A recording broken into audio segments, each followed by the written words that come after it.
मरद के दो टाला के डबल खिड़की हवा झूर लगे है। ये गाना जो है 27 अगस्त को जो है रिलीज किया गया था। आज जो है 27 सितंबर जो है गाना की जो है आज जो है 1 महीना जो है पूरा हो चुका है।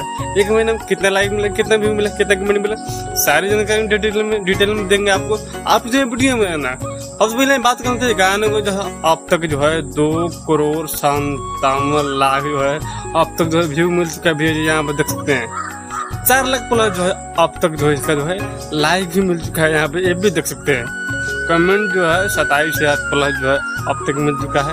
यहाँ पे ये भी देख सकते हैं। ये होता है खेसारी विजय के जलवा। ये गाना है उसके बाद माल कम्बाइन गाना है ऑफिस तक जो है परफॉर्म किया है। और यहाँ पे जो है ये गाना जो है ना कुछ जो है अलग ही अंदाज में जो है परफॉर्म किया है। जो माल कम्बाइन जो है उतना जो है परफॉर्म नहीं कर पाया।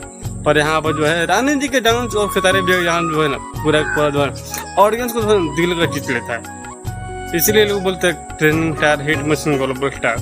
आगे मिलते हैं नेक्स्ट वीडियो में जो है पूरा जो है लंबा वीडियो के साथ। आप जहाँ पर कोशिश यहाँ पर जो है ना काफी जो मच्छर कट रहा है, यहाँ पर देख रहे आंख से जो उड़ना पड़ रहा है। आई नेक्स्ट वीडियो।